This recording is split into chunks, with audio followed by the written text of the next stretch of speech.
दोस्तों, आज के इस बेहद ही रोचक वीडियो में हम बात करने वाले हैं इंडियन सिनेमा की biggest blockbuster film KGF chapter 2 के बारे में, जिसका क्रेज और आंधी कुछ ऐसी आई कि हर एक को अपने साथ बहा कर ले गई। और शायद ही अब ऐसा कोई बचा हो जिसने केजीएफ चैप्टर 1 और केजीएफ चैप्टर 2 अभी तक ना देखी हो।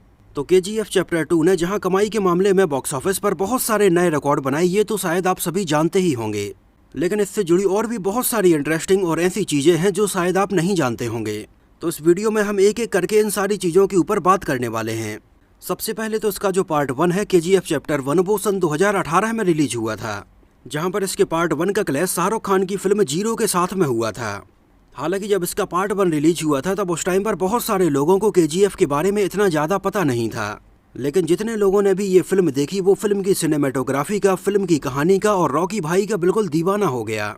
और उसके बाद से लेकर ही फिल्म के चैप्टर 2 का बड़ी बेसब्री से इंतजार किया जा रहा था, जिसको वैसे तो सन 2020 में पहले रिलीज करने का प्लान किया गया था। लेकिन उस टाइम पर कोविड की वजह से पूरे देश भर में पूरे सिनेमा हॉल ओपन नहीं थे। इस वजह से ये फिल्म उस टाइम पर डिले होती चली गई और पहले इसको सन 2021 में रिलीज करने का प्लान किया गया था। लेकिन उस टाइम पर भी ये फिल्म रिलीज नहीं हो पाई और फाइनली इसके चैप्टर 1 के लगभग 4 साल बाद ये फिल्म रिलीज हुई 14 अप्रैल सन 2022 को। हालांकि इंटरेस्टिंग बात यह है कि फिल्म केजीएफ चैप्टर 2 के भी लगभग 15 से 20% हिस्से को फिल्म केजीएफ चैप्टर 1 की शूटिंग के साथ में ही कंप्लीट कर लिया गया था, क्योंकि फिल्म के जो राइटर और डायरेक्टर हैं प्रशांत नील, उन्होंने इन दोनों ही फिल्मों की कहानी पहले ही लिख ली थी। हालांकि उस टाइम पर प्रशांत नील के दिमाग में ये था कि पहले फिल्म केजीएफ चैप्टर 1 का रिस्पॉन्स देखेंगे और अगर इसको ऑडियंस से अच्छा रिस्पॉन्स मिलता है तो फिर केजीएफ चैप्टर 2 को और बड़े ग्रैंड लेवल पर बनाएंगे। तो उस टाइम पर हुआ भी कुछ ऐसा। प्रशांत नील की उम्मीदों से कहीं गुना ज़्यादा फिल्म केजीएफ चैप्टर 1 ने देश भर में और देश के बाहर परफॉर्म किया। फिल्म केजीएफ चैप्टर 1 के दौरान फिल्म के मेकर्स को ये तो समझ में आ रहा था कि ये फिल्म लोगों को पसंद आ सकती है, लेकिन इतनी ज़्यादा पसंद आएगी कि बिल्कुल हिस्ट्री क्रिएट हो जाएगी, इसके बारे में किसी ने सोचा भी नहीं था।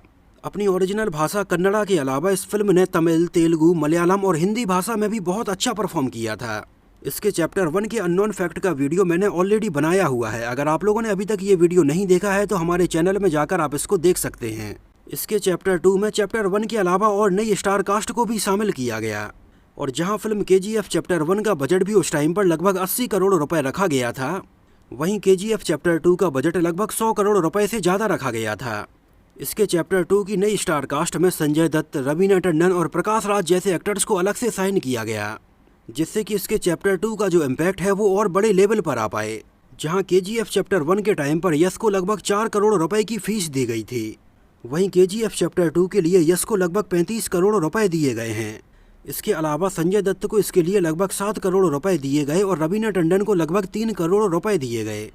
लेकिन फिल्म के जो डायरेक्टर हैं प्रशांत नील, उनके बारे में आपको ये बात जानकर शायद हैरानी होगी कि जहां एक तरफ उन्होंने फिल्म को और बड़ा बनाने के लिए इतनी बड़ी स्टार कास्ट इसमें रखी, इसका बजट इतना ज़्यादा रखा, वहीं उन्होंने बिल्कुल सोच समझकर और परख कर इसमें नए टैलेंट को भी काम करने का मौका दिया।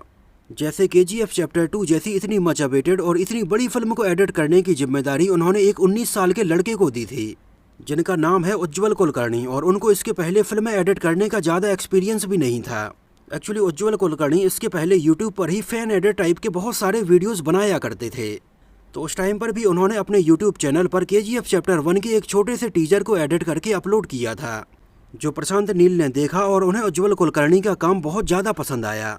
और बस फिर क्या था, अपने अंदर से आई एक आवाज़ और विश्वास के चलते ही प्रशांत नील ने इतनी बड़ी फिल्म उस लड़के को एडिट करने के लिए दे दी और उज्ज्वल कुलकर्णी ने ही ऑफिशियली फिल्म केजीएफ चैप्टर 2 को पूरा एडिट किया था।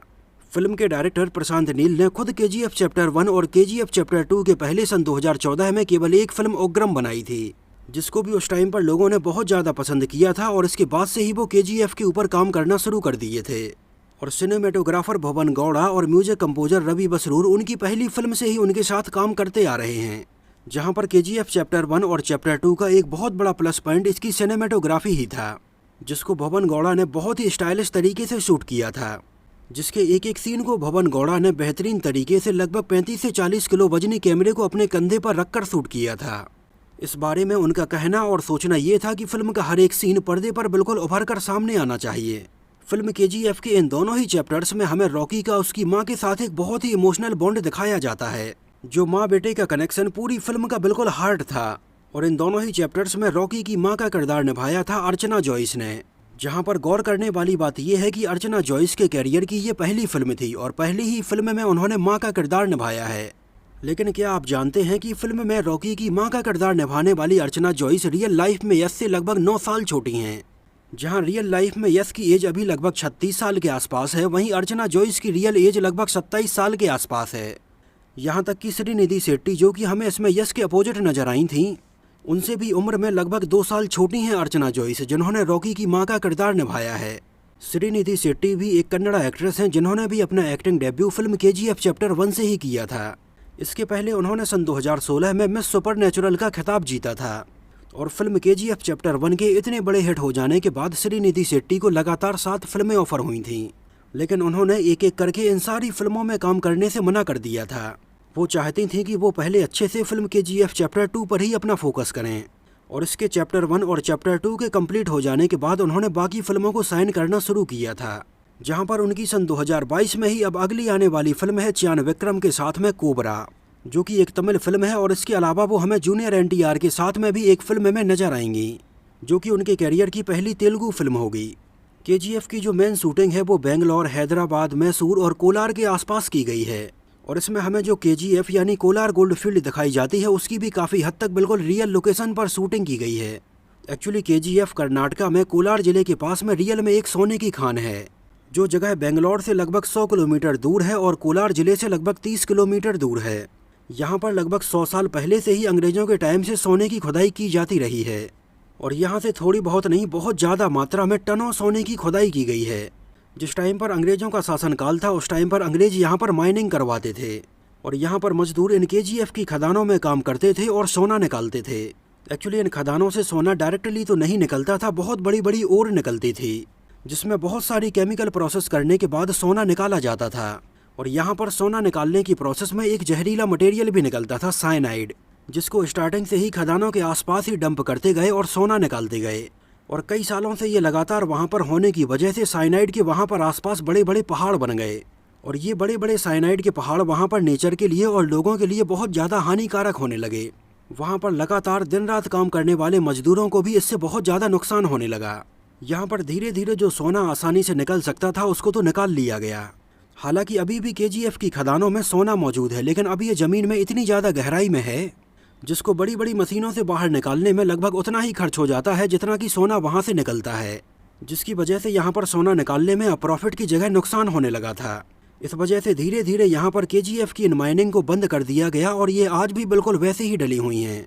और यहाँ पर इसके आसपास के रीजन में साइनाइड के बने हुए बड़े बड़े पहाड़ आज भी मौजूद हैं। और KGF चैप्टर 1 और चैप्टर 2 के एक बहुत बड़े हिस्से की शूटिंग इन्हीं खदानों में बिल्कुल रियल लोकेशंस पर और यहाँ पर बने इन्हीं बड़े बड़े साइनाइड के पहाड़ों पर की गई है, जहाँ पर इन खतरनाक रियल लोकेशंस पर फिल्म को फिल्माने में फिल्म के मेकर्स ने बहुत ज़्यादा मुश्किलों का सामना किया है। यहाँ पर इन साइनाइड के पहाड़ों पर चलने के दौरान और दौड़ने के दौरान बहुत ज़्यादा डस्ट उड़ती है, जो सांस के जरिए लोगों के अंदर जाती है और काफ़ी नुकसान पहुँचाती है। तो इतनी बड़ी कास्ट और क्रू मेंबर्स के साथ में इस खतरनाक लोकेशन पर फिल्म को फिल्माना बहुत ही मुश्किल पड़ा था। हालांकि प्रशांत नील ने इसकी शूटिंग के पहले ही इसमें काम करने वाले हर छोटे और बड़े एक्टर्स का बीमा करवाया था। यहाँ पर फिल्म के लिए बहुत सारे अलग से सेट भी लगाए गए थे, और यहाँ पर जब फिल्म के सीन फिल्माने होते तो बहुत पहले से ही यहाँ पर पानी डालकर धूल को दबाया जाता, जिससे कि ये उड़े ना। जिस टाइम पर चैप्टर 1 की शूटिंग यहाँ पर की जा रही थी, तब वहाँ पर बहुत बड़ा सेट लगाया गया था, जिसके कुछ सीन यहाँ पर फिल्माने के बाद बहुत तेज यहाँ पर बारिश हुई और ये पूरा सेट बह गया था, जिसके बाद अलग से वही पूरा सेट दोबारा से लगाना पड़ा और फिल्म मेकर्स का बहुत ज़्यादा खर्चा बढ़ गया था। इसके अलावा जब KGF चैप्टर 2 की शूटिंग भी इन्हीं साइनाइड के बड़े बड़े ढेरों के ऊपर चल रही थी, तब उस टाइम पर यहाँ पर रहने वाले आसपास के लोगों ने फिल्म मेकर्स के ऊपर कोर्ट में केस दर्ज किया था, जहाँ पर उनका ये कहना था कि फिल्म की शूटिंग की वजह से वहाँ पर नेचर को और उन लोगों को बहुत ज़्यादा नुकसान हो रहा है। हालांकि इसके चैप्टर 2 को जितना वहाँ पर शूट किया जाना था वो लगभग कंप्लीट ही हो चुकी थी, और केवल एक दिन फिल्म को वहाँ पर और फिल्माया जाना था, लेकिन लोगों की आपत्ति की वजह से फिल्म को वहीं पर रोक दिया गया था। हालांकि बाद में जब कोर्ट का डिसीजन आया और फिल्म मेकर से ये केस जीत गए, तब वो बचे हुए एक दिन की शूटिंग वहाँ पर फिर से की गई थी। यहाँ पर अगर आपने ध्यान दिया हो तो KGF में हमें एक बहुत बड़ी सफ़ेद कलर की हवेली दिखाई जाती है, जिस हवेली में पहले गरुणा रहता था और यहाँ से थोड़ी दूर पर ही माइनिंग की जाती थी, और बाद में गरुणा को मारकर रॉकी इसके ऊपर कब्जा कर लेता है और वहाँ पर रहने लगता है। एक्चुअली ये दिखाई गई हवेली कर्नाटक मैसूर का ललिता महल पैलेस है, और जैसा कि फिल्म में दिखाया जाता है कि इससे थोड़ी दूरी पर ही खदान होती है, लेकिन रियल में ऐसा नहीं है। ये सारी चीज़ें ग्राफिक्स से डिजाइन की गई थी। एक्चुअली ये ललिता महल पैलेस बहुत पहले से ही फिल्मों की शूटिंग के लिए बहुत फेमस रहा है। 70s में और 80s में भी बहुत सारी फिल्मों की शूटिंग यहाँ पर की जाती रही है। जैसे कि सन 1985 में आई अमिताभ बच्चन की फिल्म मर्द का ये सीन आपको याद हो, वो यहीं पर फिल्माया गया है। इसके अलावा अक्षय कुमार की फिल्म राउडी राठौर का एक गाना यहीं पर फिल्माया गया है।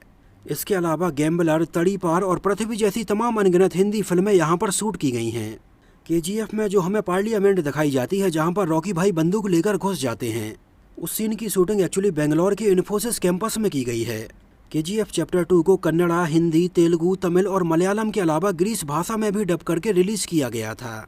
और ये ऐसी पहली इंडियन फिल्म है जिसको ग्रीस भाषा में डब करके रिलीज किया गया है। रॉकिंग स्टार यश को कन्नड़ा के अलावा हिंदी बोलना भी ठीक ठाक आती है, जो कि KGF चैप्टर 1 और KGF चैप्टर 2 के प्रमोशन के दौरान शायद आप सबने देखा ही होगा। लेकिन क्या आप जानते हैं कि यश रॉकी के इस किरदार में कुछ इस कदर खो गए थे कि इसके चैप्टर 1 के बाद इसके चैप्टर 2 के लिए बहुत सारे डायलॉग्स यश ने खुद ही लिखे थे। यहाँ पर इन दोनों ही चैप्टर्स में यश के लुक को लेकर भी एक बात काफ़ी नोटिस करने वाली है। आपने अगर इसके चैप्टर 1 में यश के लुक के ऊपर ध्यान दिया हो तो वो हमें राइट साइड से मांग निकाले हुए नजर आते हैं। एक्चुअली इसके चैप्टर 1 में रॉकी की इमेज हमें एक हीरो के तौर पर ही दिखाई जाती है, लेकिन जब इसके चैप्टर 1 में गरुणा को मारने के बाद चैप्टर 2 में वो इसके ऊपर अपना कब्जा करता है, तब रॉकी की हेयर स्टाइल बिल्कुल अपोजिट हो जाती है और वो लेफ्ट साइड से मांग निकालने लगते हैं, जो कि ये दिखाता है कि वो हीरो नहीं विलेन है। इसके अलावा रॉकी जब अपनी गाड़ी से रीना को छुड़ाने के लिए उनका पीछा करते हैं तो वहाँ पर उनकी विंटेज कार में हमें एक नंबर दिखाई देता है। एक्चुअली ये वैसे तो नंबर है 8055, लेकिन इसको ऐसे लिखा गया है कि ये हमें वहाँ पर बॉस लिखा हुआ दिखाई देता है। इसके चैप्टर 2 में संजय दत्त यानी अधीरा का जो लुक है वो काफ़ी हद तक विकिंग्स सीरीज में रैग्नर लोथब्रोक के लुक से काफ़ी हद तक मैच करता है, और इसमें संजय दत्त की वॉइस को भी थोड़ी चेंज किया गया है और ये हमें और भारी करके दिखाई जाती है।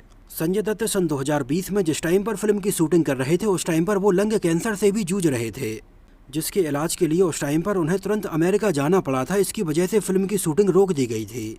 हालांकि पहले ये भी डिसाइड किया गया कि संजय दत्त के जो कुछ सीन बचे हैं वो उनके बॉडी डबल का यूज करके शूट कर लिए जाएं, लेकिन संजय दत्त KGF के लिए इतने ज़्यादा डेडिकेट थे कि उन्होंने बोला था कि वो अपने सीन को आकर खुद ही शूट करेंगे। और संजय दत्त जब वहाँ से ठीक होकर वापस आए तो उन्होंने अपने हिस्से की शूटिंग खुद ही की थी। मतलब उस टाइम पर ऐसी कंडीशन में फिल्म के लिए शूट करना संजय दत्त के लिए बहुत ज़्यादा मुश्किल रहा था, क्योंकि एक तो वो इतनी गंभीर बीमारी से जूझ रहे थे, लेकिन उन्हें फिल्म KGF चैप्टर 2 में मेंटली बहुत ज़्यादा स्ट्रॉन्ग रहना था और फिजिकली भी अपने आप को बहुत ज़्यादा पावरफुल और स्ट्रॉन्ग रखना था, जिसको संजय दत्त ने उस टाइम पर बहुत ही बेहतरीन तरीके से किया था। जब KGF चैप्टर 2 सन 2022 में रिलीज होने के लिए तैयार थी तब उस टाइम पर ऐसी बहुत सारी खबरें और सामने आ रही थीं कि इसके साथ में आमिर खान की फिल्म लाल सिंह चड्ढा क्लैश होने वाली है, लेकिन बाद में उस टाइम पर आमिर खान पीछे हट गए और अपनी फिल्म को उन्होंने इसके बाद रिलीज किया था। तो साहब KGF थी उसकी वजह से डर गए। अरे KGF चीज ही है डरने की भाई, इसमें मुझे कोई डाउट नहीं है। हालांकि लाल सिंह चड्ढा इसके बाद रिलीज होने के बाद भी फ्लॉप रही थी, लेकिन आप सोचिए कि अगर आमिर खान की फिल्म लाल सिंह चड्ढा KGF चैप्टर 2 के साथ में एक ही दिन रिलीज होती तो और क्या होता। हालांकि लाल सिंह चड्ढा तो नहीं, लेकिन KGF चैप्टर 2 के साथ में थालापति विजय की फिल्म बीस्ट का जरूर क्लैश हुआ था, जिनका क्रेज भी लोगों के बीच में बहुत ज़्यादा है और उनका फैन बेस भी बहुत ज़्यादा स्ट्रॉन्ग है।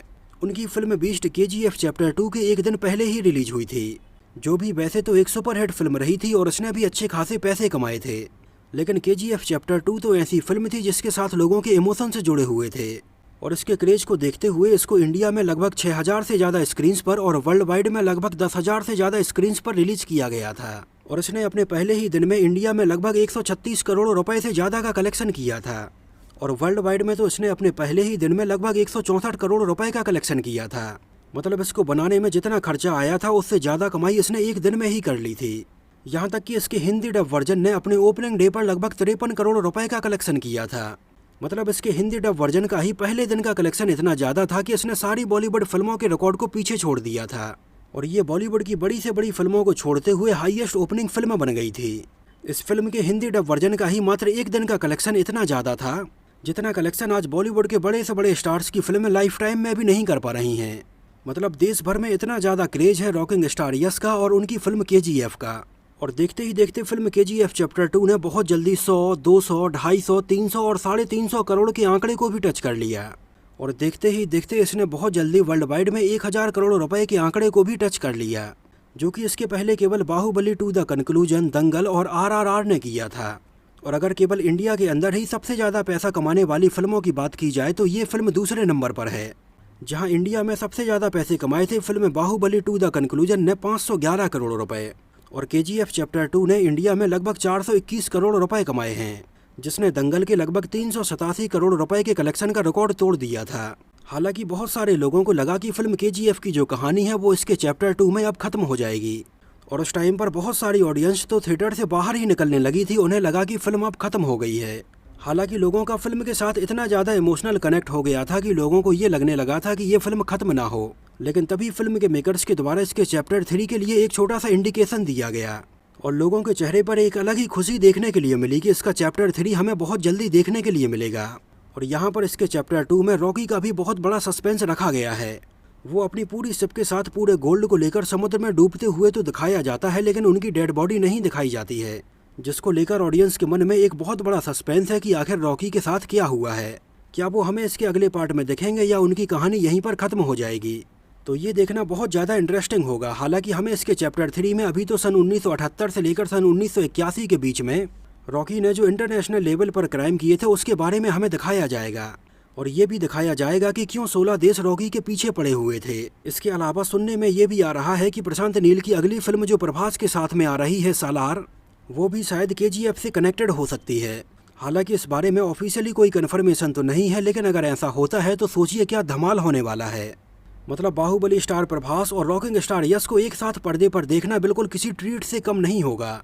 KGF चैप्टर 2 में हमें जो फरहान नाम का लड़का दिखाया जाता है जो कि KGF में काम करता है और रॉकी को अपना भगवान मानता है, ऐसा माना जा रहा है कि वही लड़का फिल्म KGF और सालार के बीच में एक कनेक्शन होगा, क्योंकि उसको KGF चैप्टर 2 में संजय दत्त से सामना करते हुए दिखाया जाता है और उसकी डेड बॉडी दिखाई जाती है।